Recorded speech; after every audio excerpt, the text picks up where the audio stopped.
জড়িত নিদ্রা মানুষের জীবনের একটা অত্যন্ত গুরুত্বপূর্ণ সুখ এবং প্রয়োজনীয়তাও।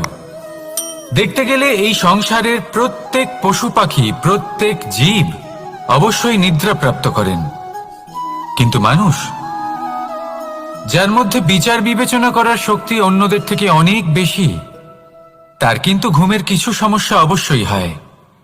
কি বলেন, তাই তো? এবার এর কারণ কি? চিন্তা। এবার চিন্তা আমাদের সবার জীবনে আছে। আমরা সকলে জানি যে চিন্তা কখনো আমাদের সাহায্য করে না, তাও আমাদের জীবনে আছে। কেন? চিন্তার মাধ্যমে কি কখনো কোনো সমস্যার সমাধান হয়েছে? অর্থের চিন্তা করলে কি অর্থ লাভ হয়?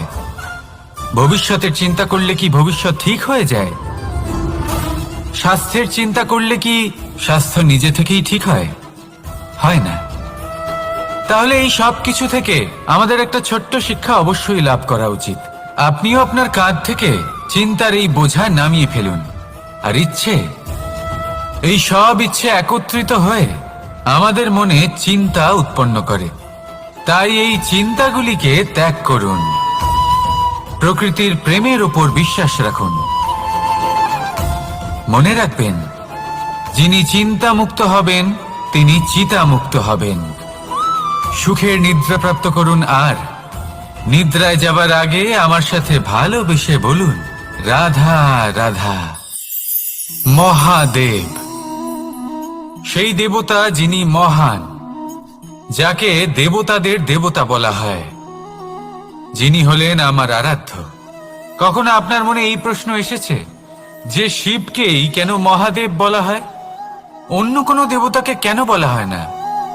সেই কারণ মহাদেবের মধ্যে, ওনার মধ্যে এমন এক বিশেষ গুণ রয়েছে যা অন্য কারণ নেই। তা হলো নিঃস্বার্থ হয়ে মানুষের সেবা করা। যদি প্রয়োজন পড়ে, যদি সৃষ্টির পথে বিনাশের কালো মেঘ ছেয়ে থাকে, তখন নিজের প্রাণের চিন্তা না করে হলাহল পান করার জন্য প্রস্তুত থাকেন মহাদেব। আর এই অদ্বিতীয় ত্যাগের জন্যই শিবকে মহাদেব বলে ডাকা হয়।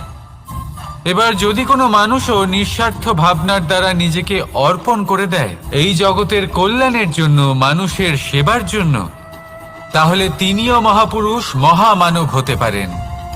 যদি কেউ অভুক্ত থাকেন, তাহলে নিজের থালা থেকে অর্ধেক খাবার তাকে দিয়ে দিন। যদি কেউ অসুস্থ হন, তাহলে তাকে সেবা করার, চিকিৎসা করার চেষ্টা করুন। এই জীবন শুধু নিজের জন্য নয়, অন্যদের প্রতি, সমস্ত সংসারের প্রতি উৎসর্গ করুন। যদি এইসব মানুষ শিখে যান, তাহলে তিনি মহাদেবের পথে অগ্রসর হতে পারেন। যদি মানুষ নিঃস্বার্থ ভাবনার দ্বারা এই সংসারের সেবা করতে শিখে যান, তাহলে তিনি নিশ্চিত রূপে মহামানব অবশ্যই হতে পারবেন। আসুন আমার সাথে ভালোবেসে বলুন, রাধা রাধা।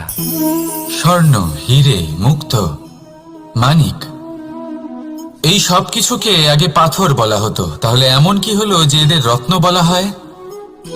আর রত্ন, তা বাস্তবে আসলে কি? এটা হলো সেই পাথর যাকে আগে আগুনের তাপ সহ্য করতে হয়েছে, পরখ করা হয়েছে, যাচাই করা হয়েছে, এদের কাটার চেষ্টা করা হয়েছে, কিন্তু তারা কখনোই নষ্ট হয়নি, বরং তারা